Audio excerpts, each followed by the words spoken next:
Mais uma vez, boa noite, né, para quem está chegando agora, e sejam muito bem-vindos a essa roda de bate-papo que nós estamos chamando de SAC.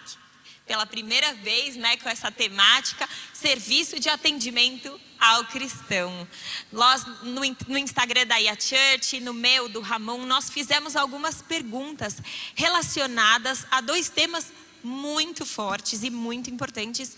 E o muito interessante é que é um grande tabu, muitos cristãos têm dúvida a respeito de religiosidade e preconceito. Aqui nos cultos de sábado nós fizemos uma série que chamava Ele Venceu, falando sobre algumas coisas que Jesus venceu quando ele estava na terra.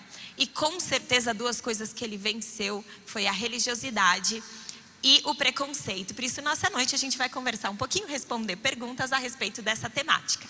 Mas não estamos somente eu e o Ramon.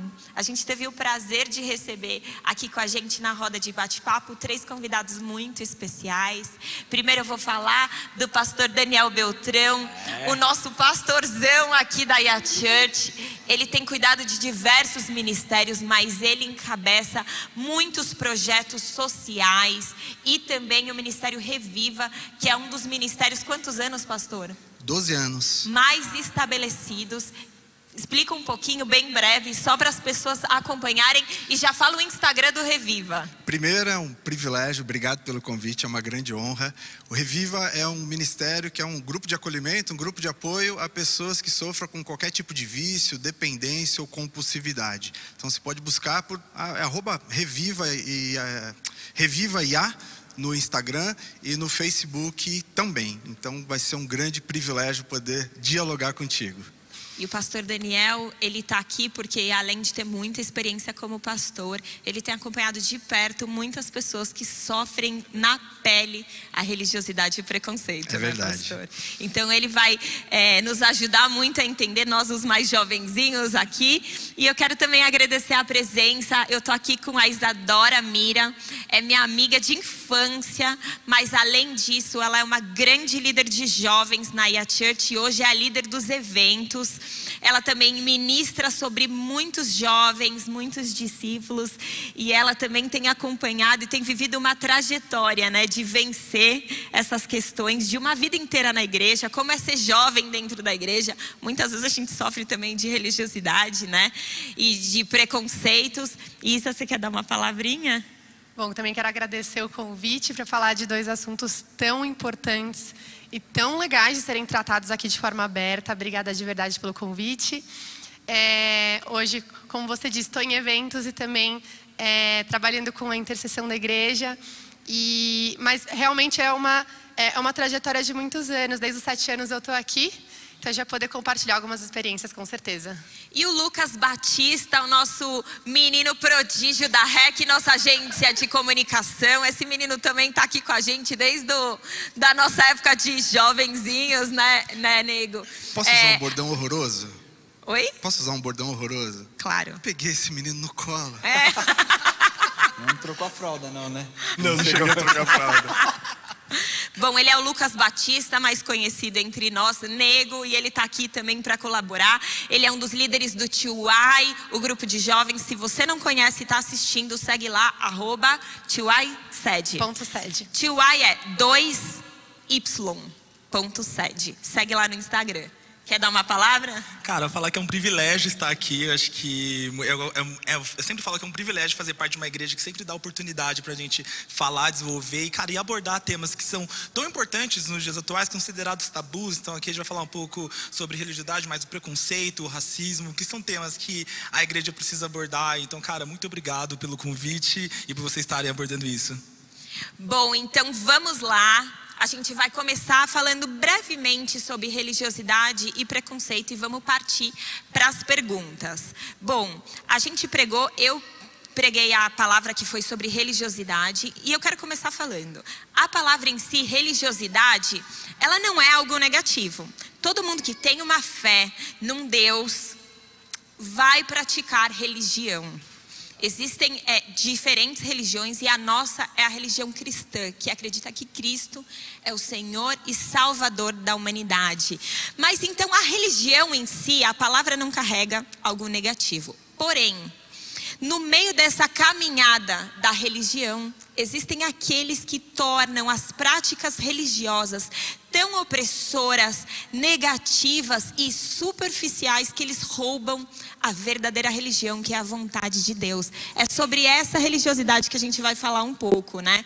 Então, para começar, não necessariamente a religião precisa ser algo negativo. Porém, quando Jesus veio na Terra, ele já encontrou os piores religiosos, que por sinal foram eles que mataram Jesus.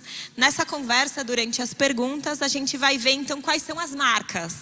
Mas eu vou falar rapidinho, eu falei sobre 3 religiões, né, ou marcas dessa religiosidade errada, que não agrada a Deus, que é o julgamento, que eu falei, a religião do julgamento, a religião da vaidade e a religião, qual é a terceira? Acabei de eu mesma esquecer, mas eu vou lembrar e vou falar para vocês. O Ramon também vai falar um pouquinho de preconceito. E vai, fala aí, Ramon, o que você pregou? Vai falar aí do preconceito. E eu posso falar que eu compartilhei com o Nego, que foi uma das pregações mais pesadas. Ah, já sei, acabei de lembrar, desculpa. Fala. Religião da vaidade, religião do julgamento e uma religião de fachada, que ela é superficial, mas não é do coração. Vamos lá. Isso aí. Bom, eu compartilhei com o Nego que foi uma das pregações mais pesadas, né, de fazer, de eu montar no culto. Cara, eu saí daqui, até a Isa estava jantando em casa quando eu saí sábado. Cara, eu cheguei triste em casa, sabe? E aí Deus foi falando comigo e falou: é exatamente isso que Satanás faz. Ele quer que o preconceito seja tão forte a ponto de você não ter coragem de falar, ou não ter força de falar. Porque o preconceito, ele gera divisão, o preconceito, ele gera separação de pessoas. O preconceito é tudo aquilo que eu quero, que Satanás deseja, na verdade, jogar para o ser humano, para que eles não se comuniquem, não se relacionem.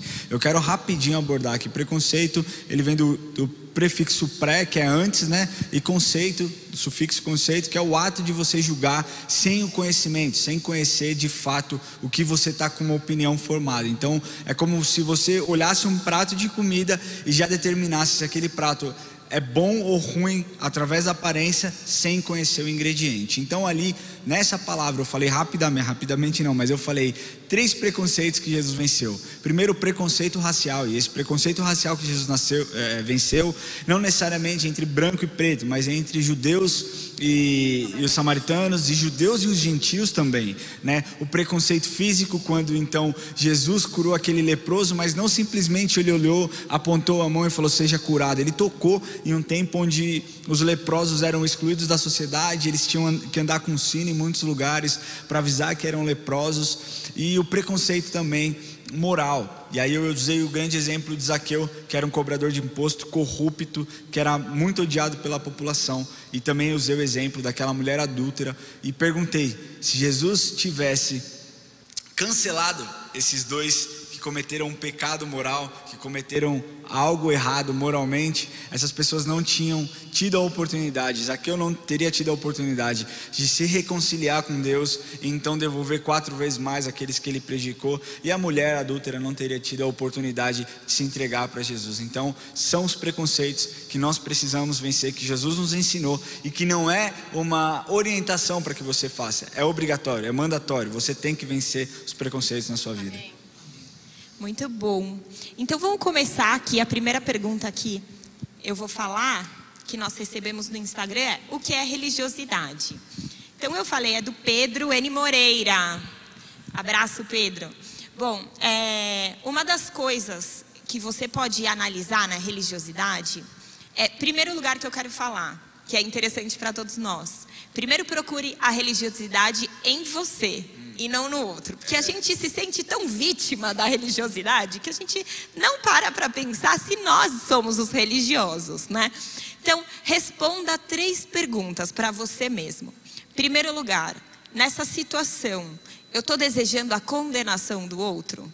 Se sim, então talvez você seja esse religioso que não está debaixo da vontade de Deus. Na história da mulher adúltera, o próprio Jesus, que era o único perfeito para condenar, Jesus fala para os outros: ó, quem não pecou, atira a primeira pedra. A mulher adúltera merecia morrer, segundo a lei, por apedrejamento.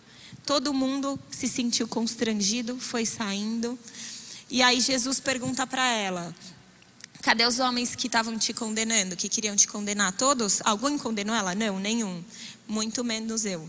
Não tampouco eu te condeno. Vai, não peques mais. Então, o próprio Jesus não desejou a condenação.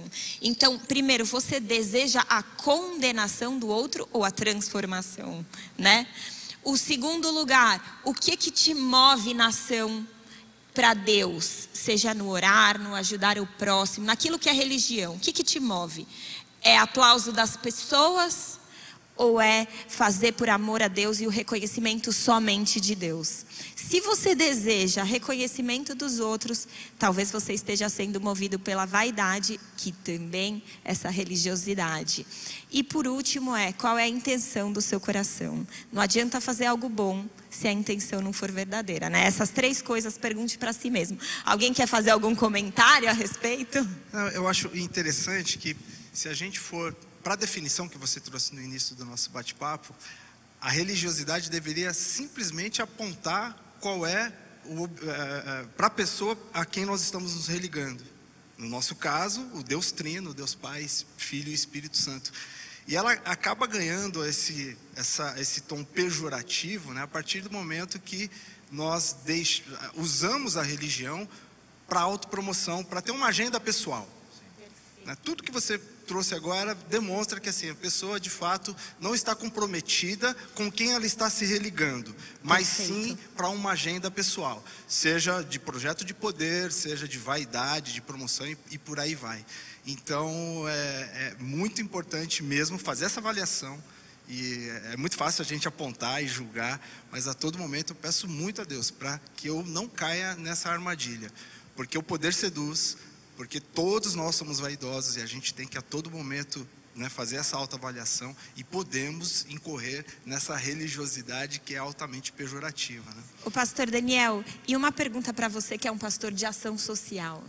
A Bíblia diz que a verdadeira religião é cuidar dos órfãos e das viúvas. Você acredita que essa distorção da palavra religião vem de uma fraqueza da igreja em cumprir a religião do cuidar do próximo? É interessante que essa orientação, e aí você lê o texto lá de Tiago, mencionou, né, o texto de Tiago 1:27, mas desde o Velho Testamento, portanto, antes da igreja, Deus sempre está puxando, e, por exemplo, através do profeta Isaías, ele, né, ao profeta Isaías, ao falar sobre o verdadeiro jejum, ele traz exatamente, Tiago está fazendo menção às palavras de Isaías. Então, sim, de verdade, e aí voltando ao ponto que eu coloquei, quando nós entramos numa agenda pessoal, ao invés de fato fazer com que a nossa espiritualidade nos ligue a Deus em primeiro lugar, e portanto é necessário que nós o temos como nosso parâmetro, como nosso paradigma, e faça com que os nossos relacionamentos sejam a expressão do que Ele é, que é o amor. E quem ama o próximo tem essa agenda naturalmente, né? De estender a mão no momento de dificuldade, de não deixar. E aí a Bíblia fala especificamente sobre a viúva, porque ela era alguém que de fato estava fadada a estar à margem da sociedade, porque não tinha mais ninguém por ela. Então aqueles que se chamam pelo nome de Jesus têm que ter um olhar para essas pessoas, para incluí-las na sociedade e não para fazer o que a religiosidade, no aspecto que a gente está avaliando aqui, faz, que é afastar de Deus e também dos relacionamentos aqui. Queria abordar também a religiosidade aplicada também a pessoas que, mesmo com a intenção de não colocar a sua própria agenda ou com a vaidade, tem a intenção de acertar, mas às vezes se pega no método. Às vezes fez de uma forma, viu que deu certo, às vezes tem vontade de se desenvolver nos dons, orar por cura, e daquela forma uma pessoa foi curada. Então talvez, se eu sempre pegar o barro e cuspir no barro e passar barro em todo mundo, o barro então vai ser a ferramenta para curar a todos. E o próprio Jesus já mostra que não é assim. A gente vê Jesus curando de diversas formas diferentes. E como é importante a constante conexão com o Espírito Santo, para que Ele nos direcione em cada momento, a gente não caia na religiosidade, né? Eu tive um professor da ETED, quando eu fiz o curso da Jocum, que ele falou assim: uma das formas de religiosidade é muitas vezes fazer 2 vezes aquilo que Deus mandou você fazer uma só. Maravilhoso isso. Por ser Deus que falou, às vezes parece que valida todas as outras, mas o que Deus mais valida e mais deseja é a conexão constante, a manutenção diária do relacionamento com Ele. E a partir disso, então, a expansão do reino, né? Maravilhoso. Muito boa Eu colocação. só queria complementar que eu tive um professor também no college que ele falou assim: a religião não é errada, errado é o religioso, né? Religioso é o errado, a religião é a coisa certa, né? Enfim. E o religioso, se ele fosse bom, também não seria errado, né? Mas o jeito errado de fazer eu religião. acredito que uma pessoa religiosa, ela tem tanto prazer em condenar o outro, né? Eu falo isso porque eu tenho recebido muitas perguntas, né? Tatuagem é pecado? E aí, se você dá uma resposta que não agrade uma pessoa, que acha que é errado, você é quase um demônio, né, cara? Os caras te chamam quase, só falta chamar de capiroto. E aí entra a minha seguinte pergunta: como saber se eu estou pensando e agindo apenas como um religioso? Porque numa atitude dessa, uma pessoa que olha o estereótipo e fala: você é mais pecador do que eu por conta da sua aparência. Isso é uma atitude religiosa, de um religioso, certo? Então a minha pergunta é: como saber se eu estou agindo ou pensando como um religioso? Queria perguntar para você, Diego. Vamos ver. Cara, eu acredito muito que você deve analisar o seu coração. Acho que, essa é a principal resposta. Igual a Erika falou, você não está se comparando com as outras pessoas, mas você está se autocomparando, com você mesmo, com aquilo que você fez ontem ou aquilo que você vai fazer amanhã. Porque, na verdade, quando a gente analisa nosso coração, a gente vê se as nossas atitudes estão relacionadas em agradar a Deus, agradar a Jesus, ou apenas alimentar o nosso ego, alimentar a nossa vaidade. Ontem mesmo a gente estava conversando sobre isso por exemplo, o quão é legal você ser crente numa rede social. Até que ponto é legal você postar o seu momento de devocional, você mostrar que você está lendo a Bíblia, você mostrar que você viu na maratona de oração. Até que ponto é uma coisa que, eu estou fazendo isso porque acho que eu vou postar, vou encorajar outras pessoas. Ou até que ponto para as pessoas verem e falarem: nossa, olha como eu sou bom, olha como eu sou um crente que faz a devocional às 6h30 da manhã. Então acho que esse é o caminho, você analisar a intenção do seu coração, porque é isso que a Bíblia fala, né? Quando você vê, Deus não está preocupado com as suas aparências internas, mas de verdade com o seu coração. E Jesus, né, quando, por exemplo, traz o modelo ideal de oração, né, antes de fazer a oração propriamente, ele diz, né, não adianta ficar em pé na sinagoga, gritando para todo mundo, para que todos possam ouvir, ou na praça para chamar a atenção de todos. Ou seja, o ritual, a forma como você está fazendo é muito menos importante do que a intenção do seu coração. Eu acho que, né, colabora com tudo que está sendo dito aqui, né? Vale de fato entender qual é a intenção do nosso coração. Eu peço isso toda hora para Deus mesmo. O que está me movendo nessa ação? Eu estou querendo me autopromover, eu estou atrás de um like, eu estou atrás de chamar a atenção da minha liderança, eu estou atrás ou de fato em fazer diferença na vida das pessoas por amor a Deus. E nessas falas, muitas vezes a gente começa então a lembrar de pessoas que fazem isso, né? E às vezes se sente no direito: então aquela pessoa está sendo religiosa porque postou, aquela outra dança de forma extravagante no louvor, então ela quer atenção. Então acho que a maior dica aqui é exatamente fazer essa análise pensando única e exclusivamente em si, porque cada um tem realmente uma forma de expressar e vale a pena essa manutenção diária para que a gente não se esqueça justamente da história da mulher adúltera. Quando a gente para de lembrar dessa história, acho que a gente perde a noção do perigo. E até mesmo, completando sua fala, quando você começa a apontar e falar: putz, aquela pessoa está assim, aquela pessoa está assado, virou o jogo e você virou religioso. Não, e aí Jesus fala para você: meu querido, para que você está olhando lá no cisquinho no olho do outro? Olha para a trave do seu olho. Vamos lembrar dessa. A questão é: estou sendo religioso? Você está olhando o cisco no olho do outro ou na trave do seu olho? Sempre temos uma trave para tirar dos nossos olhos diariamente, lutando contra a nossa carne, buscando o Espírito. Se você estiver focado na sua luta pessoal de carne contra o Espírito, você já vai gastar todos os seus dias buscando a Deus. Você não tem tempo de ficar olhando para o outro. Você está tão focado em conseguir aquilo. E aí, uma coisa que eu acho assim, é que existem tantas pessoas que carregam culpas, né? E aí, por exemplo, quando eu abro o caixa de pergunta no Instagram, a maioria das perguntas é: eu vou para o inferno porque eu fumo?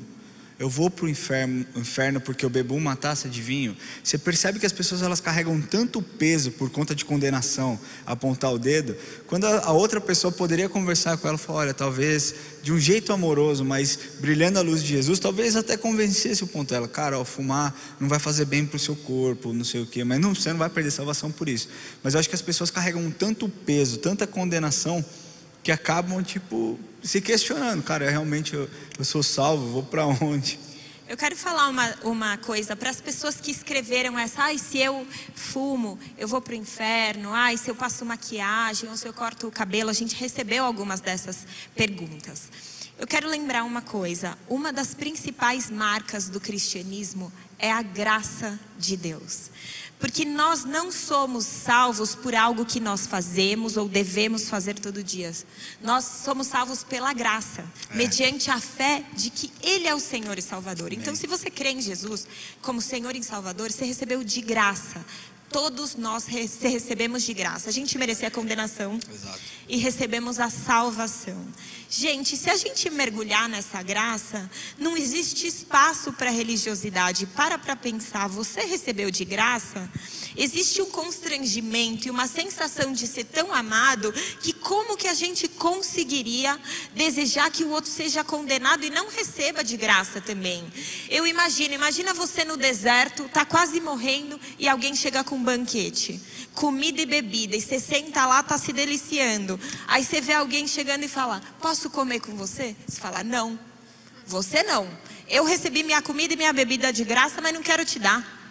Tem de sobra, mas não quero te dar. O cristianismo é algo que nunca falta. É uma fonte que você recebeu de graça e ela nunca se esgota.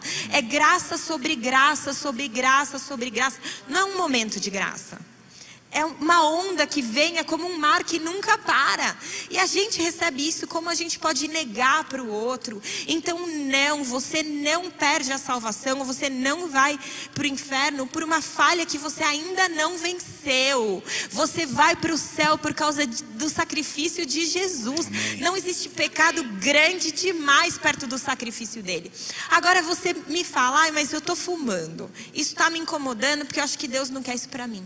O Espírito Santo é aquele que está em você para te fortalecer, para que você possa vencer isso. Porque Ele tem transformação para a nossa vida, é lógico. E Ele tem justiça. Mateus 23 diz que Deus ama a lei, mas existem os principais preceitos da lei, que são a justiça, ou seja, andar em justiça, fazer o que é certo, misericórdia e fé. Então a gente precisa praticar a religião assim, com justiça, com misericórdia e com fé, mas recebendo a graça de Deus que não acaba, né? Então não se condene, por favor, não se condene, receba a graça de Jesus onde você está. E você que está acostumado aí a condenar, a julgar, cara, pense uma coisa, você está julgando homens, mas a Bíblia diz que na medida que você julgar, você vai ser julgado, e não por mim, por Ele, então cuidado. Sabe o que eu acho interessante nessas perguntas? É que normalmente elas fazem referência a essas atitudes que são moralmente condenáveis, né? Ninguém pergunta, se eu for um mentiroso contumaz, eu vou pro inferno? Se eu fofoquei da vizinha? Agora tendo a ciência do que é a religiosidade, se eu for um religioso, será que eu vou pro inferno? Então, olha que interessante. Pergunta, né?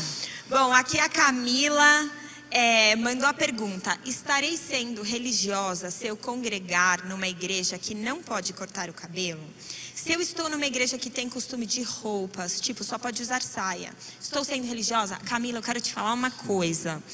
Tem muita irmã da sua igreja que eu olho e falo, ó, eu quero ser como você. Então minha resposta é não, você não está sendo religiosa por estar numa igreja talvez mais tradicional nos costumes. O que Jesus ministrar no seu coração, realmente você não precisa julgar aquelas pessoas que estão em outras igrejas, que cortam o cabelo, que usam outra roupa, mas olha, seja abençoada a nossa igreja, nós amamos vocês, somos um com vocês, não é? E temos que aprender com vocês.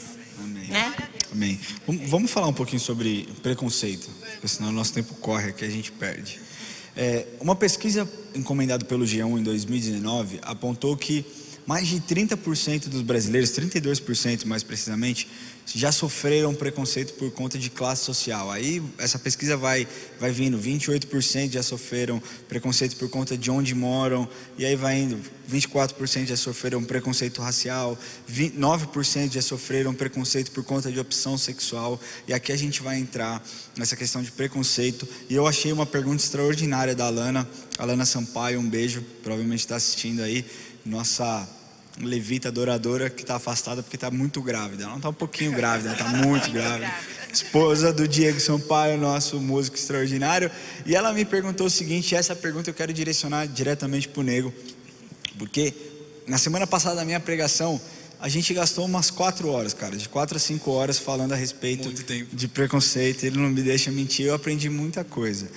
E ela fez a seguinte pergunta: por que será que muitos negros não aceitam um branco falar e defendê-los quanto ao racismo? Eu achei essa pergunta de fato extraordinária, porque é uma dúvida que muitas pessoas têm no coração, né? Tipo, então quer dizer, só porque isso se estende até outras perguntas, só porque eu sou homem eu não posso defender uma mulher, só porque vocês são brancos não podem defender a causa negra. Eu acho que isso vem muito de um conceito muito atual do século XXI que se chama lugar de fala. O que é esse conceito do lugar de fala? A partir do momento que eu estou nesse lugar de negro, então somente a fala ela pertence somente a mim. Então só eu posso dizer o que é isso, o que é certo, o que é errado, etc. Só que com o passar dos tempos, com as últimas discussões, com o passar dos meses, foi criando uma ressignificação desse lugar de fala. Então o lugar de fala acabou, eu acredito que está virando agora um lugar de ponto de vista, onde que você consegue, mesmo vocês como brancos, vocês podem defender sim a causa negra, vocês podem defender, combater o racismo, sabe? Então eu acredito muito que as pessoas elas estão muito qual que é um termo correto? Muito melindradas nesse lugar de fala e falar tipo, pô, essa é a nossa luta e você não pode lutar na nossa luta, mas que, cara, não é uma luta de raças, é uma luta humana. Exato. É uma luta tipo do ser humano, é uma luta cristã, para falar a verdade. É você pegar o próximo que está sofrendo e que passa pelo preconceito e você se juntar com ele e falar, essa luta também é minha luta. O que Jesus faria numa luta dessas? É você assumir a posição de Jesus. Então por isso que eu acredito que hoje esse lugar de fala, existe um lugar de fala meu como negro, que a partir do momento que eu falo que tal situação eu considero racismo, aí ponto, aí tipo, realmente tipo, tem que ver essa ótica do ponto de vista daquilo que eu sofri. Respeitar. Mas agora isso não impede de você como branco de falar, putz, vamos combater o racismo, vamos contra o racismo. Então, cara, eu acho que isso gerou um certo nível de, não chega a ser uma militância, mas uma militância. Uma desvalorização da posição daquele que não é a minoria ou aquele que está sofrendo. Exatamente. Tipo, só porque vocês não sofrem racismo, não significa que vocês nunca vão poder abraçar ou alguém. Ou até mesmo que não doa. Exatamente. Ou até mesmo que não doa, entendeu? Tudo bem que eu entendo que o tipo é diferente de como você recebe, né? Você sofre o racismo.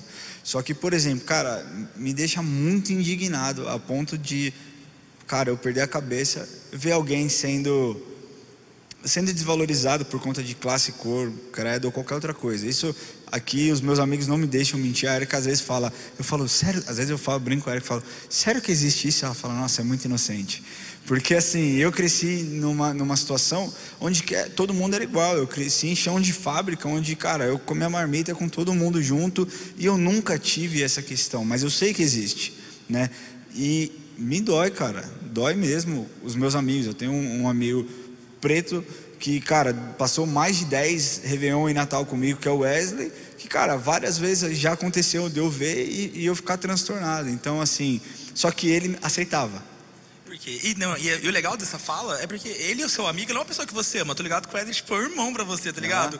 Então como é que você não vai defender uma pessoa que você ama, que é seu irmão, que você vai lutar as batalhas dele, sabe? Como assim você não tem lugar de fala? Como assim você não tem lugar de fala nesse relacionamento de uma pessoa que você ama, que você vai defender e lutar por ela? Agora, só uma questão, é tão paradoxal essa posição, na minha opinião, porque quando essa chave vira para uma pessoa que é branca e passa a defender a causa do negro, ok, está conquistado. Você mudou o comportamento, ou não, pode ser que essa pessoa, né, nunca tenha tido esse comportamento, mas você passa a fazer a sociedade raciocinar sobre a causa e mudar o que existe, que de fato no Brasil, em outros países como nos Estados Unidos também, nós temos um racismo estrutural na nossa sociedade.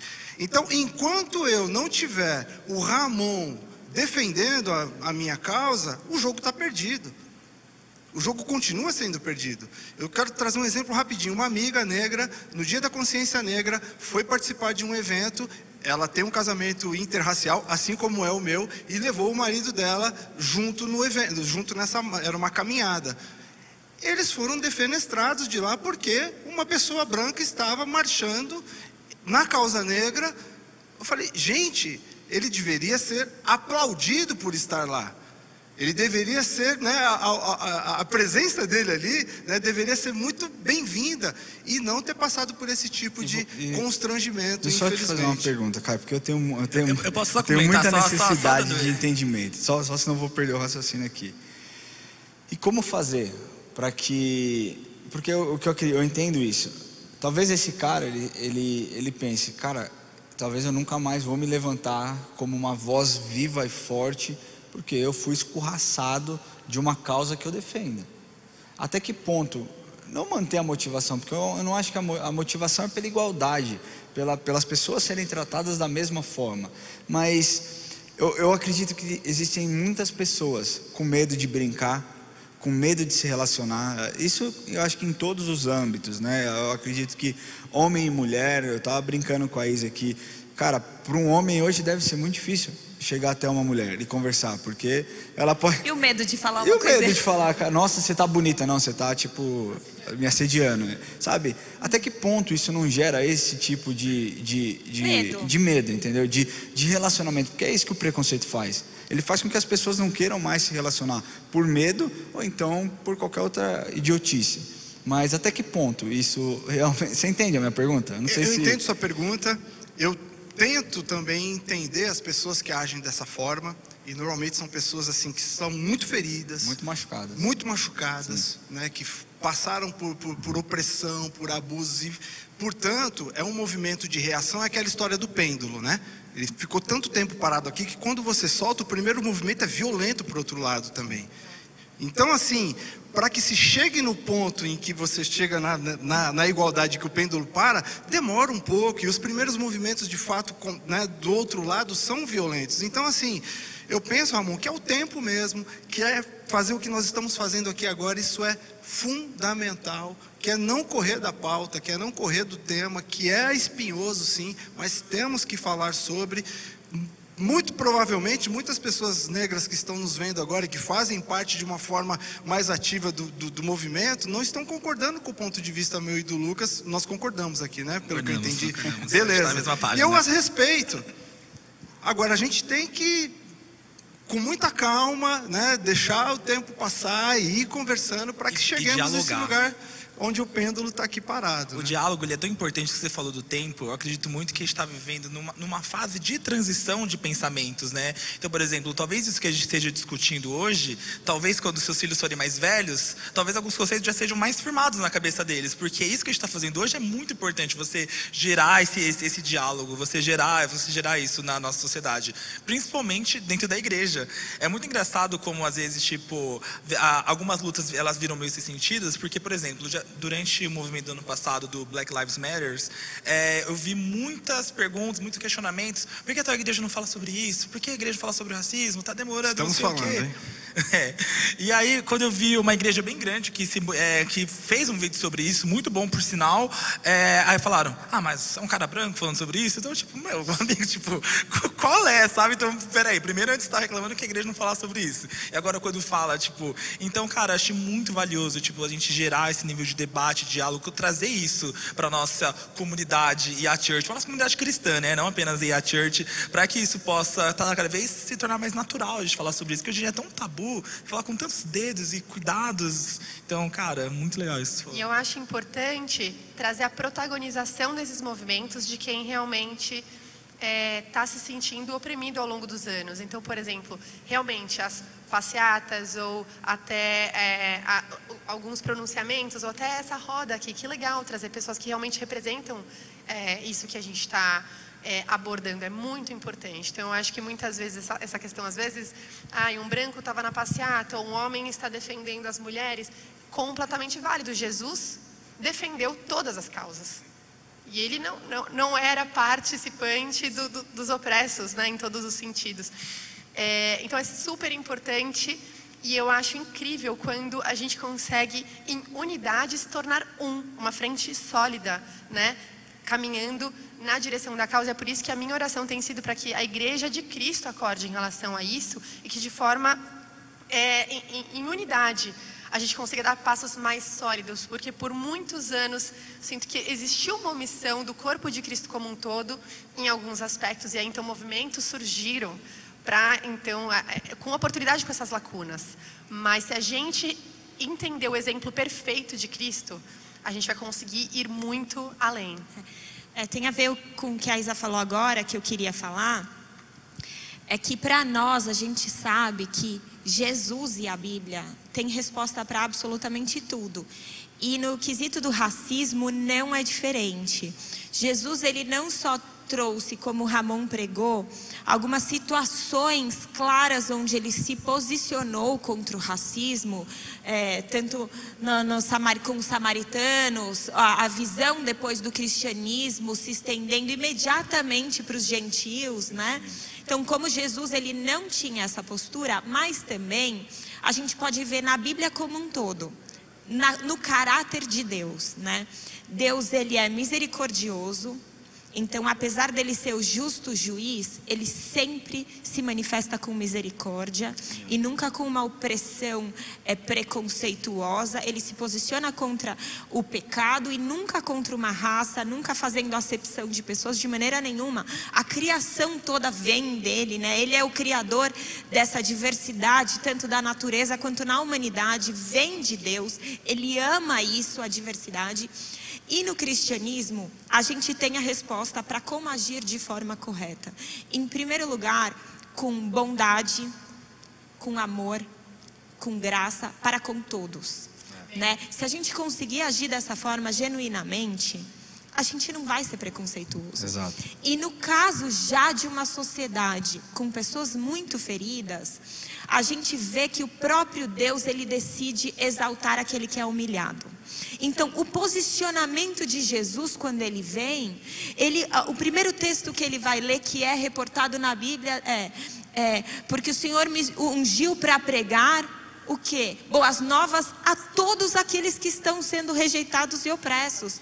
Então, se nós queremos ser Jesus, nós seremos aqueles que vão buscar. A gente tem que ter uma atitude proativa e não ficar passivo. A gente tem que ir atrás. Quem é que está sofrendo? Eu vou pela sua causa, porque o meu Jesus fez isso e eu quero ser seguidor dele. E a Bíblia também diz que nós devemos preferir o outro em honra. Então, os brancos, se os brancos percebem que o negro viveu de qualquer, não importa como foi, tem vivido, viveu, nós precisamos preferir o outro em honra.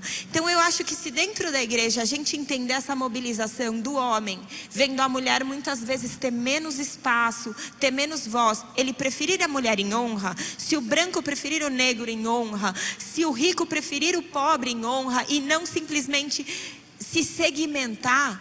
Eu quero falar que no mundo as pessoas vivem de forma segmentada por classes sociais, mas o cristianismo, ele precisa quebrar isso. Se você se segmenta com o seu grupo, você não está vivendo o verdadeiro cristianismo. Você precisa quebrar essas barreiras, né, que são criadas pela sociedade, para poder preferir o outro em honra. Como é que você faz isso? Você está longe dele, né? Verdade. E é interessante que você vê que, puxando esse gancho, em sociedades em que você vê que eles vivem mais princípios e valores cristãos, não existe esse abismo no convívio social, não existe esse abismo, né? Por exemplo, aonde o pobre e o rico estuda, aonde o pobre e o rico têm o tratamento de saúde. Claro que tem pessoas que têm mais recursos e menos recursos, né? Os países nórdicos, por exemplo, mas todo mundo tem condição de uma vida digna. É interessante ver que quando Deus dá primeiro os mandamentos a Moisés e depois as leis, a primeira lei é uma lei que diz respeito à dignidade humana, que é, né, a lei sobre os escravos. E não existia escravo ainda iria existir, era um tempo que estava por vir, e as pessoas praticamente se colocavam nessa situação. Porque, né, adquiria uma dívida, porque não tinha competência para trabalhar, era uma economia eminentemente agrícola e por aí vai. E Deus já faz uma lei preventiva para que ninguém se perpetue nessa condição de escravidão, a não ser que a pessoa quisesse, e aí era colocada uma marca dela, mas ela se tornava, e o texto deixa muito claro, membro da família, não era alguém que era oprimido dentro daquele contexto. Então, assim, Deus nunca quis, né, que ninguém se sobrepusesse sobre ninguém, que houvesse essa opressão. Eu acho... Desculpa. Dignidade, imagina. Eu acho que é exatamente isso. A gente não precisa aprofundar muito para entender o que Jesus ensinou, né? Quando Jesus pergunta para esse judeu, né, e ele entra depois nessa história do bom samaritano, ele fala: o que a palavra diz? O que você tem que fazer para você ir para o céu? Ele fala: eu tenho que amar o Senhor teu Deus de todo o teu coração, de toda a tua alma, de todo o teu entendimento, de todas as suas forças, e amará o próximo como a ti mesmo. Ponto.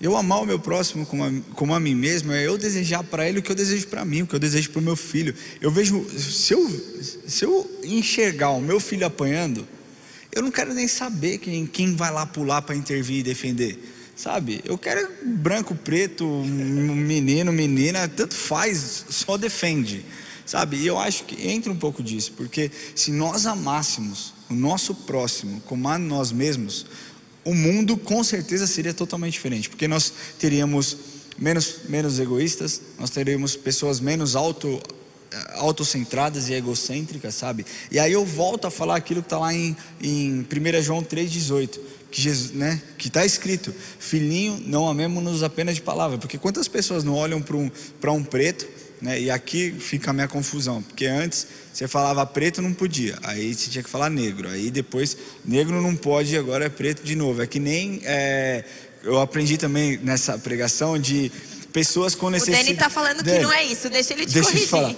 Não. Eu fui perguntar para o pessoal, falar, não, aí, né, quando eu falei de preconceito físico, conversei com algumas pessoas que têm problemas físicos, eu falei, pessoas de necessidades, né, especiais, tal. Ela falou, não, você não pode falar isso, mudou. Agora são deficientes. Eu falei, pô, mas lá atrás, se eu falava deficiente, era pejorativo. Então, as coisas mudam e a gente vai se adaptando, a gente se adapta. Bobagem tão grande, porque assim, por exemplo, eu sou registrado como pardo.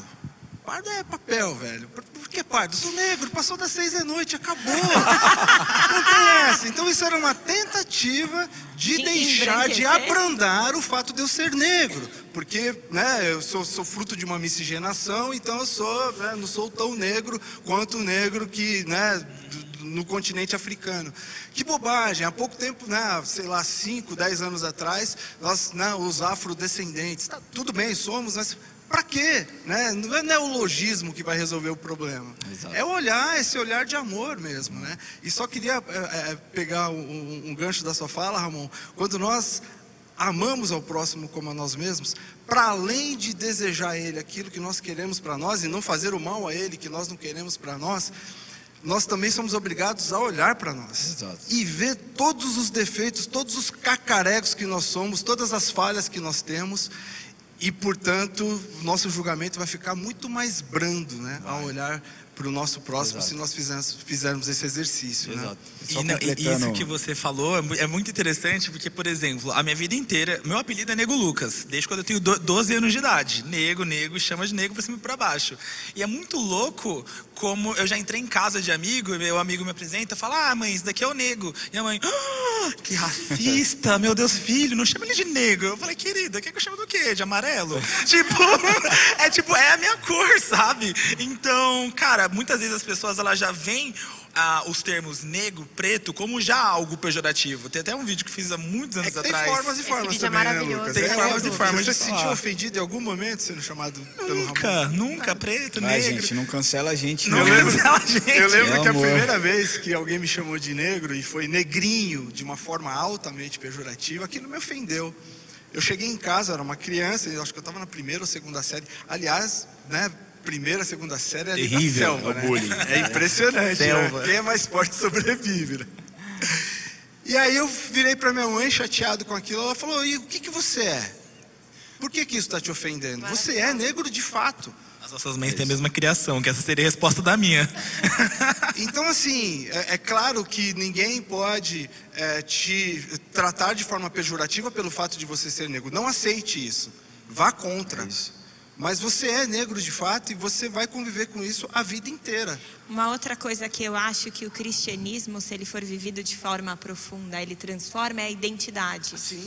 Então eu acho que aquele que a vida inteira foi tratado de forma inferior, Exatamente. mesmo que a sociedade não mude, mas o cristianismo pode mudar o entendimento de quem você é. É verdade. Então eu acho que isso é muito forte. Enquanto a gente espera a sociedade ser melhor, primeiro, sejamos melhor. Segundo, aprendamos de Deus quem somos, para que a gente não sofra um preconceito e seja quebrado. Verdade.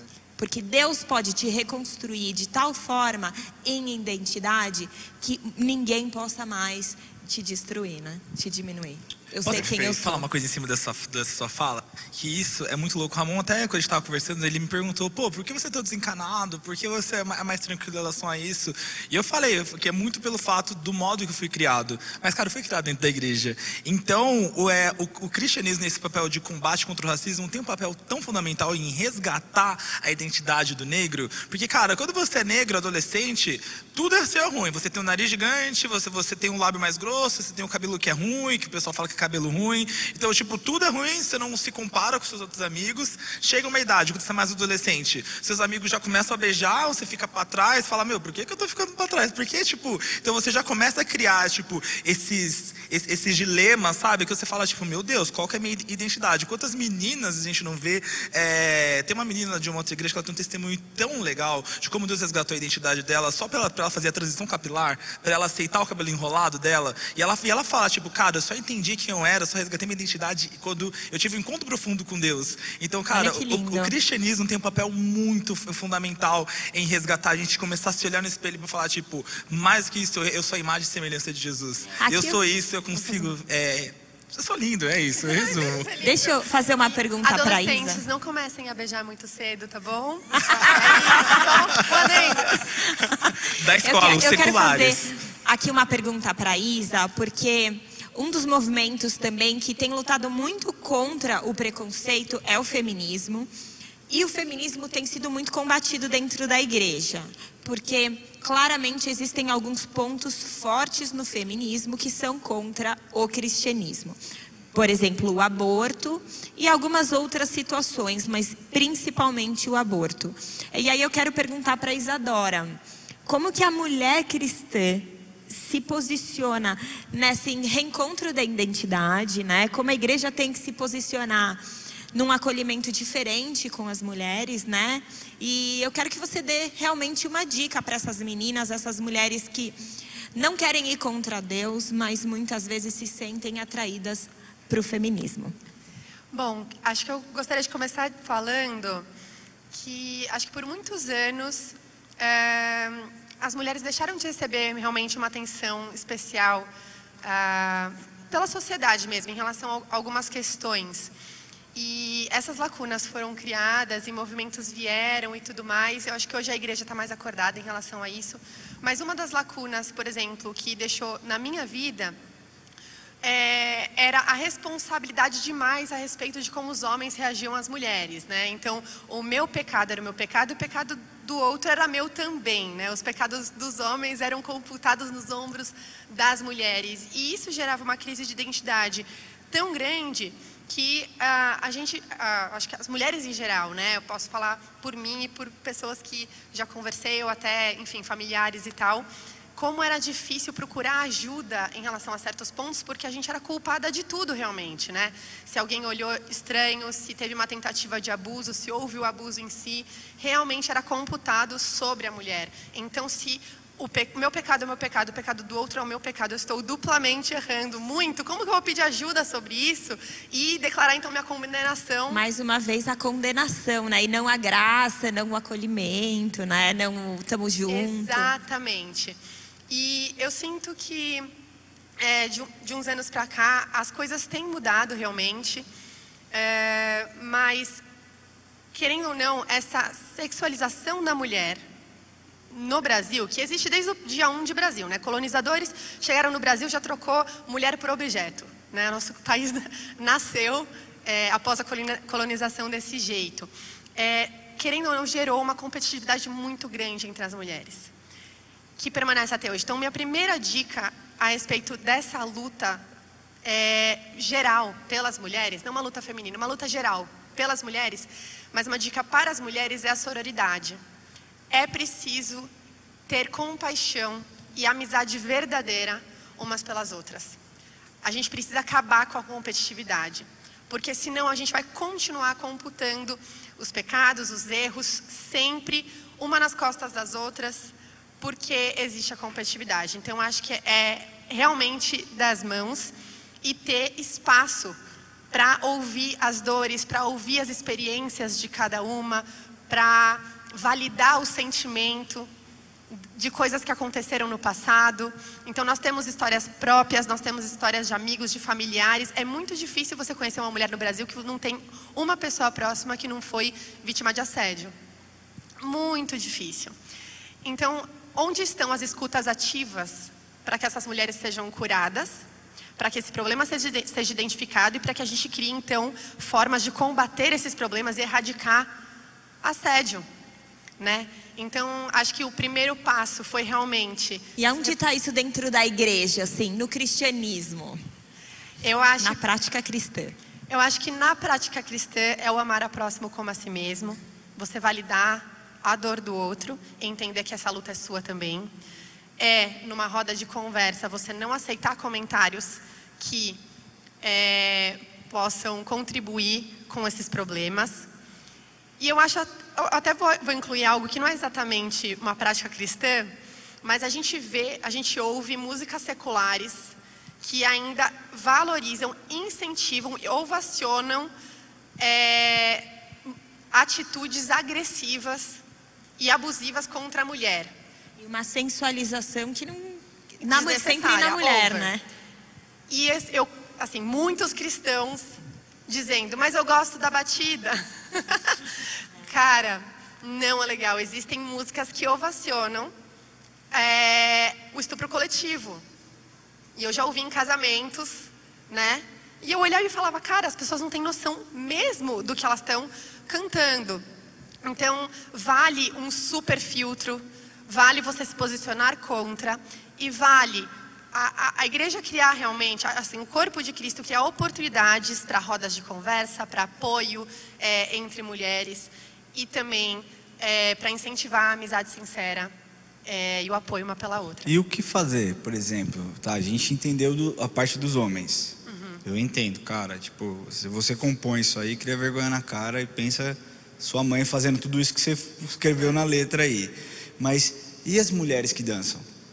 Como conscientizar isso, que talvez isso seja algo extremamente danoso para a imagem dela como um todo, sabe? Eu não estou falando aqui de, você pode ser abusada num baile funk. Não, porque nada justifica um abuso, não é esse o ponto. Mas como valorizar, valorizar a sua imagem, sabe? Posso falar uma coisa muito legal? Eu acho que dentro de toda a igreja precisa haver um ministério de mulheres, comandado por mulheres, para que elas possam cuidar de meninas e mulheres que não têm a sua identidade em Jesus. Porque tanto o homem quanto a mulher, se ele não tiver realmente uma identidade focada naquilo que Deus vê nele, naquilo que Deus criou para que ele fosse, ele vai caminhar em pecado.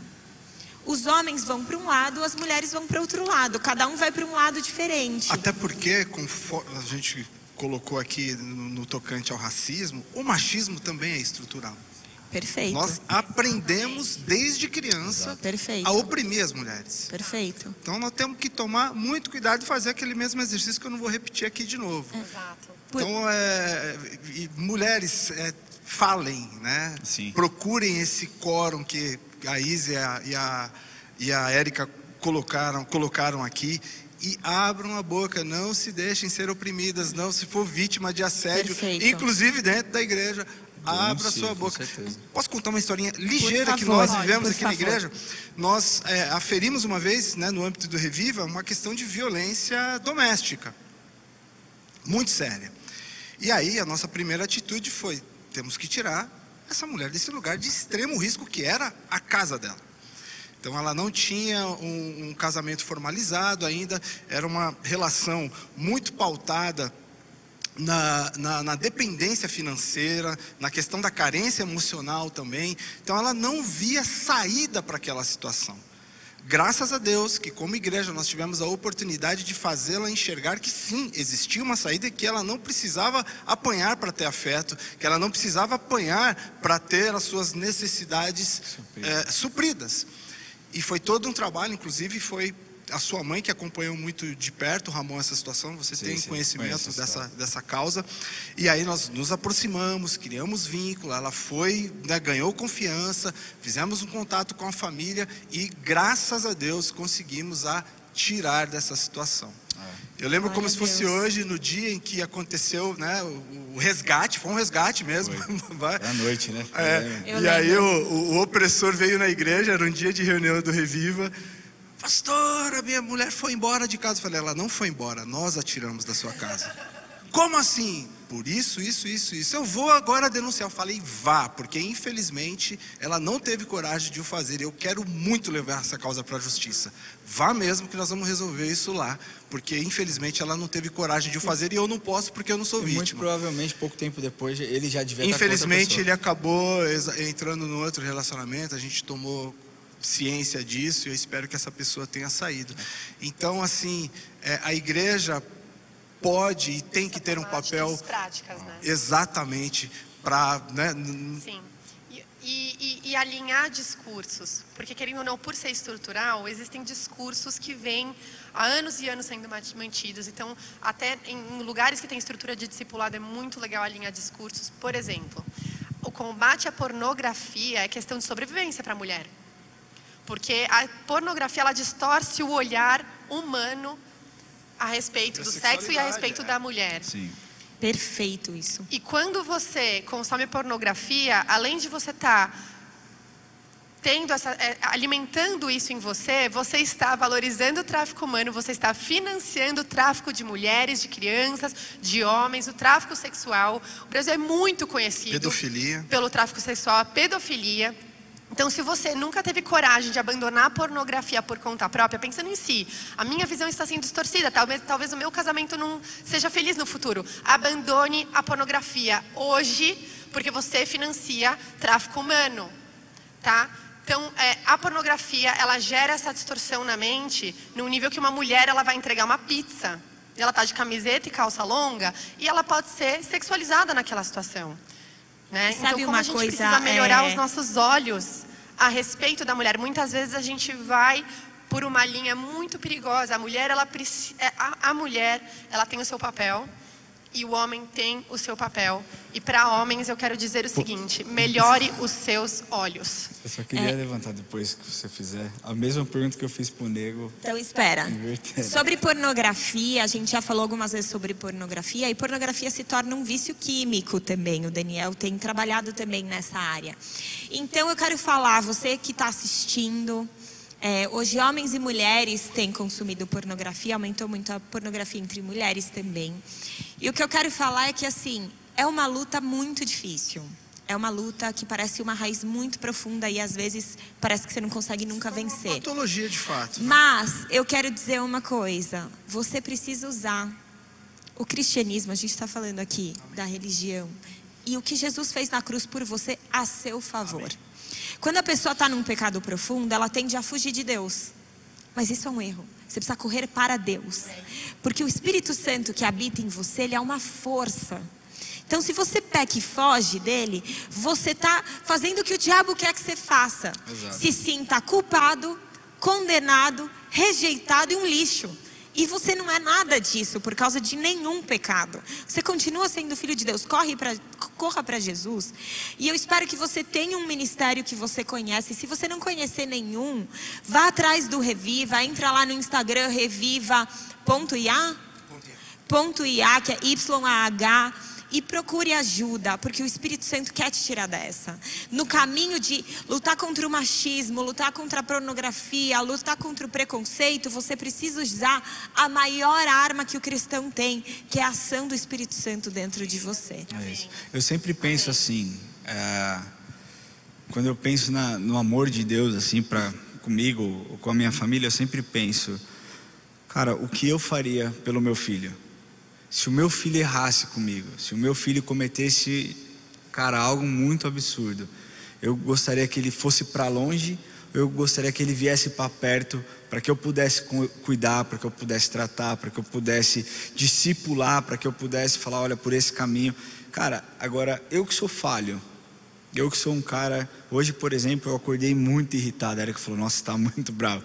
Eu acordei muito irritado, eu que sou falho, quero sempre meu filho perto de mim. Imagina Deus que é perfeito, que o amor dele é perfeito. Então, nunca ache que Deus é o problema da sua vida. Ele sempre vai ser a solução. Amém. Sabe, se você correr para os braços dele no momento de dificuldade, ele é aquele pai que vai estar de braços abertos, independente do seu erro. Sabe, porque não existe nada que você possa ter feito ou fazer que vai fazer com que ele te ame menos. Absolutamente nada, sabe? Seja você um pedófilo, seja você um consumidor de pornografia, sabe? Mas Deus, ele precisa e ele deseja mudar a sua identidade, para que então a marca que ele imprimiu sobre a sua vida, ela possa ser, sabe, escancarada de um jeito que você possa levar salvação para outras pessoas também e consertar danos, né?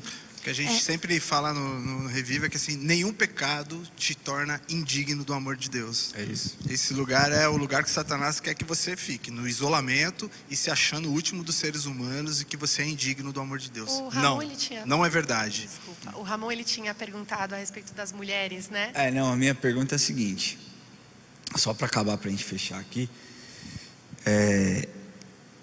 Uma vez eu fui conversar com não sei quem, falou assim, mulher é forte. Eu falei, eu sei que mulher é forte, mas a minha esposa, ela sempre vai ser uma princesa para mim, eu sempre vou tratar como uma princesa. Uma princesa forte, meiga.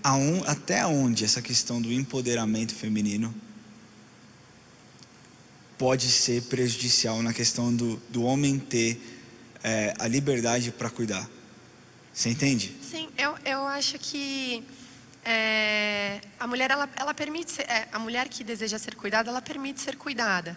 Mas, por exemplo, quando um homem ele abre a porta do carro para mim, não é porque eu sou incapaz de abrir a porta, é porque eu aceito a gentileza. Então, acho que é essa a divisão dos fatos. É claro que, fisiologicamente, a gente também tem algumas limitações.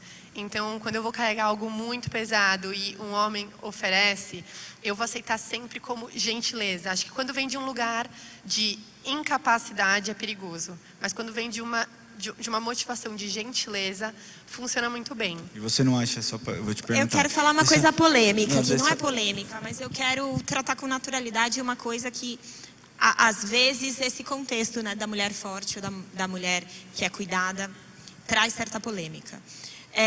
O mundo hoje tem dito que a mulher, ela é empoderada e que ela não precisa do homem.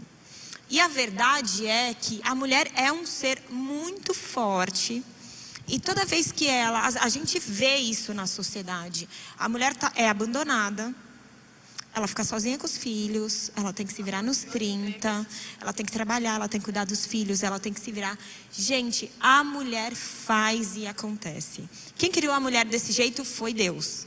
Se a gente olha a mulher virtuosa, pensa uma mulher empoderada. Ela acorda primeiro, ela organiza tudo, ela manda todo mundo na casa, ela que manda nos servos, ela trabalha, ela faz, ela acontece. Então, essa mulher empoderada, ela foi criada por Deus e ela está na Bíblia. né? A gente encontra muitos casos de mulheres empoderadas e que existe até uma juíza, gente, numa sociedade que a mulher, ela não tinha valor que tem hoje. Deus falou, então, agora eu vou escolher uma mulher de juíza. E ele tinha um plano para que as próximas sociedades também soubessem quem é Deus e como ele escolhe mulher para ser juíza, para ter liderança, para ter poder. Agora, no contexto familiar, Deus tem um propósito para o homem que não vem da incapacidade da mulher, vem simplesmente de um propósito para o homem, que é, não seja fraco e não exerça a força que eu quero para o homem. Também não tem nada a ver com a incapacidade da mulher, porque o homem, quando ele se levanta como um cabeça, um líder, quando num lar, o lar está mal espiritualmente, Deus cobra primeiro do homem e não da mulher. Sim. Então, vem pela cobrança, eu vou cobrar de você. Porém, Deus quer que naquele lar a mulher seja a mulher virtuosa, que é uma super mulher, é uma mulher empoderada. E a gente pode ver na Bíblia que Deus sabe muito bem o quesinho que ele botou na mulher, que é o seguinte: uma mulher maravilhosa numa casa, ela levanta a casa. Uma mulher que está mal numa casa, ela destrói a casa. Deus fez assim. Então Deus fez a mulher para ter poder nas suas ações, Deus fez o homem para ter poder nas suas ações, e eles trabalham juntos, né? Então eu acho que é maravilhoso. E Deus fala uma coisa: o homem, ele tem que ver fragilidade na mulher. Porque muitas vezes a mulher, ela é tão empoderada na prática que o homem, ele quer ficar numa posição fraca. Ele não cumpre a sua função. E não cumpre a sua função. Sim. Então existe na Bíblia também o texto, agora eu não me recordo, que fala para o homem olhar fragilidade na mulher. Então isso não é machismo. Você é marido, então tô lá, eu, o Ramon, eu e os meus filhos. Ele não pode me ver lá no meu dia a dia, na minha multifuncionalidade, falar, ela é forte. Ah, você tá bem. Ele fala, não, peraí, o que você precisa? Eu tô aqui para te servir. Porque aquele que vê o outro como frágil faz o que Jesus fez. Eu tô aqui para morrer por você. Você precisa que eu morra por você? Você precisa que eu me sacrifique? Você precisa que eu faça o quê? Né? Então, eu até vejo, nasceu o neném. A mulher tá lá, num momento de fragilidade, acabou de ter o neném. O cara não pode falar, isso é coisa de mulher. Isso é coisa de mulher. Deixa ela lá acordando de madrugada, eu não faço nada para ajudar, eu tô lá, porque isso é coisa de mulher. Não, ele vai falar, amor, como eu posso te servir? O que você quer que eu faça por você? Você quer que eu cozinhe? Você quer que eu vá comprar comida? Você quer que eu troque a fralda? Você quer que essa madrugada eu acorde? É isso. Então eu acho importante também no contexto familiar, o homem vê fragilidade na mulher e fala, tô aqui para te servir. Né? E a mulher, seja a mulher virtuosa, procure lá na Bíblia, porque ô mulher arretada, né? Até o empoderamento a gente encontra na Bíblia. Vou aproveitar que a gente está encerrando aqui o culto e esse momento de mulher, para declarar sobre você, mulher que está assistindo, Salmo 139. Abre na sua casa, declara sobre a sua vida. Você foi feita de forma extraordinária e maravilhosa. E você não precisa caminhar de acordo com as pressões da sociedade. Você deve caminhar com as verdades que Deus fala sobre você. Então não compactue com aquilo que diminui a mulher só porque é socialmente aceita, é socialmente legal. Tenha os seus valores firmados na palavra de Deus e lute por eles. O machismo e a mulher nesse lugar, né, de se sentir diminuída e muitas vezes agir de forma para procurar amor na sociedade, isso é fruto da falta do amor de Deus. Sim.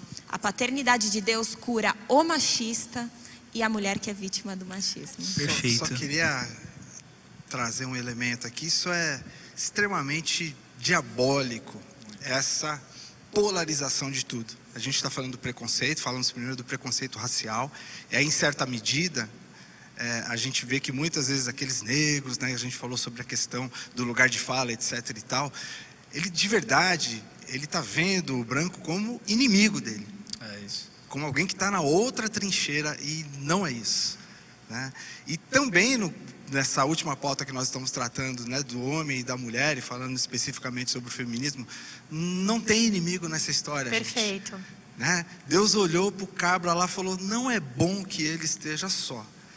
E fez a mulher exatamente de forma para que houvesse uma complementariedade entre os dois. O relacionamento dos dois gera uma família que é o primeiro núcleo da sociedade, que se ela for funcional, como, né, Paulo nos traz o parâmetro na carta aos Efésios, isso acaba se replicando na sociedade como um todo. E todas as relações são abalizadas por isso. E, portanto, não tem feminismo, não tem machismo, não tem, né, graças a Deus, no ambiente em que nós, né, tivemos, quase todos nós aqui, né, o privilégio de crescer, que é esse ambiente da igreja. Eu nunca me senti oprimido pela cor da minha pele. Claro, tem pessoas, sim, que têm um olhar diferenciado. Enfim, mas isso nunca foi uma questão. Né? Porque nós aprendemos a andar nessa lógica que é a essência de Deus, que é o amor. Jesus foi o exemplo perfeito de todas as lutas, e ele é exemplo para homens, para mulheres, para pretos, para brancos, para todos. Então, se todo mundo seguir o exemplo de Jesus, a gente vai ter uma frente sólida e pela vamos justiça, despolarizar, né? gente, em nome de Jesus. Com certeza. E vamos encerrar agora, foi maravilhoso, muito obrigada para os nossos convidados. Nossa, passamos foi um demais. pouco o nosso muito tempo. Obrigada A gente, por esse lugar de fala. a gente poderia ficar aqui, ó, horas Mais e algumas horas, quem horas. sabe, hein? Mais formatos, perguntas ao vivo. Mandem comentários aí se vocês gostaram. Compartilhem com as pessoas que vocês acham que precisam ouvir, que têm sofrido preconceito, têm sofrido desamor por causa de uma religiosidade que não agrada a Deus. Então compartilhe e que você possa ser abençoado, lembrando que aquele que foi fiel por morrer na cruz em obediência, por amor a você, ele também é aquela pessoa que quer estar com você no seu dia a dia, curando suas feridas, criando identidade e tornando você um agente de transformação nessa sociedade que ainda tem muito preconceito. E, gente, vamos estar abertos para Cristo mudar a nossa igreja cada dia mais, porque dentro da igreja a gente precisa mudar também, a gente precisa melhorar, olhar sempre para Jesus, né? E caminhar, ser cada vez mais, até ser dia perfeito, né? Brilhar cada dia mais até ser dia perfeito. Que Deus abençoe vocês. Amém. É hora para encerrar? Ora sim.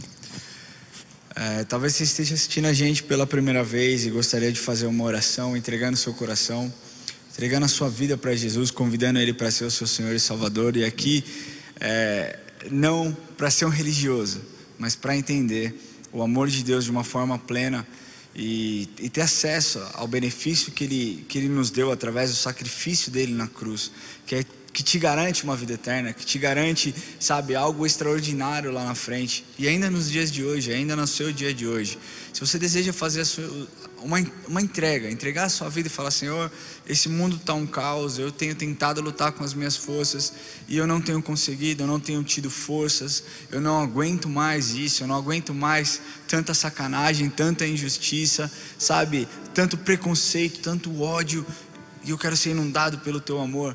Esse é um tempo onde você pode fazer essa oração. O que Deus requer apenas que você aceite com o seu coração e confesse com a sua boca, porque é assim que Ele faz. Você não é merecedor, eu não fui merecedor, o Daniel não foi, nós não somos e nunca seremos merecedores, mas não é pelo merecimento, é pelo sacrifício dele. E quando nós aceitamos de forma genuína, Ele entra e Ele começa a fechar as feridas abertas na sua vida por conta de talvez um abuso sofrido, por conta de um preconceito sofrido, por conta de palavras lançadas sobre você, sabe? Talvez antes mesmo do seu nascimento, coisas que você carrega até hoje. Ele é capaz de entrar na sua vida, no estalar de dedo, e transformar todas as coisas. Mas para isso você precisa convidá-lo, porque Ele é um cavalheiro.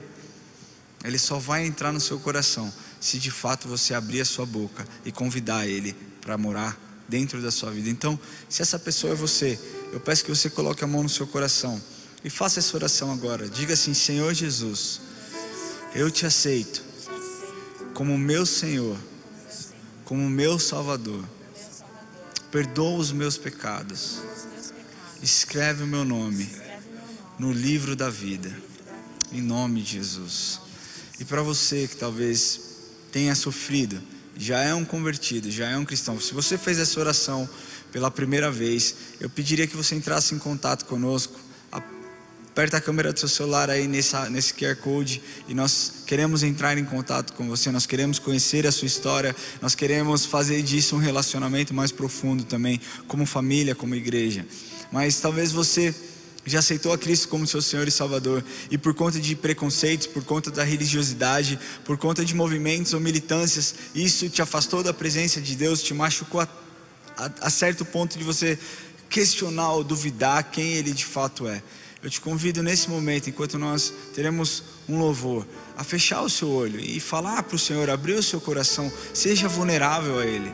Sabe, tudo que nós dissemos aqui, se as pessoas tivessem amor, amassem o próximo como a si mesmo, amassem a Deus em primeiro lugar, sabe, e entendesse aquilo que a Bíblia nos ensina, o mundo seria bem melhor e talvez você não teria vivido traumas que você viveu na sua vida. É o que nós acreditamos. Mas esse talvez seja um tempo único na sua casa, único na sua semana, ou talvez tenha sido o único momento na sua vida que talvez isso tenha feito sentido para você. Então, enquanto nós estivermos aqui orando e adorando ao Senhor, o Diego vai trazer uma música linda, que você entregue a sua vida para o Senhor, sabe, clame por aqueles que talvez estejam sentindo preconceito, clame por talvez aqueles que estejam sentindo, sabe, contra pessoas que têm sido religiosas e julgando, sabe, entregue agora algo diferente para o Senhor, talvez o seu coração, as suas angústias, mas fale com o Senhor agora em nome de Jesus. Te agradecemos, Pai, por cada um que assistiu aqui de forma online. Pedimos, Pai, que Teu Espírito Santo invada as casas e tire toda a religiosidade do meio, todo o preconceito do meio, Deus. Deus, nós queremos ter uma vida que Te agrade, Pai, uma vida de retidão. Isso vai além do que nós achamos, mas nós queremos obedecer a Tua palavra como um todo, Senhor. Deus, nós pedimos, Pai, que esse tempo aqui, Senhor, seja um tempo onde as pessoas tenham sido transformadas pelo Teu poder, Deus. Tenham quebrado preconceitos, Pai, quebrado religiosidades, e que elas possam entender ainda mais o Teu amor. O Teu amor, Senhor, que não condena o pecador. Que sim, Pai, nós precisamos lutar contra todo tipo de pecado, Senhor. Mas Deus, que nós entendamos, Pai, que o meu pecado não é maior do que o pecado do meu próximo. Isso vai fazer com que nós deixemos de ser religiosos, Pai, e entendemos a verdadeira religião, que é amar, Senhor, as viúvas, os órfãos, obedecer a Tua palavra, Senhor, que diz que nós devemos amar o nosso próximo como a nós mesmos, Deus. Deus, nós Te pedimos que haja mais tempo como esse, Senhor, de comunhão, de ensino, Senhor, para que o Seu nome seja sempre exaltado e glorificado. Que o Senhor abençoe a noite de cada um dos Teus filhos, e que eles possam ter uma semana incrível, em nome de Jesus. Amém. Amém. Deus abençoe. Deus abençoe. Até a próxima.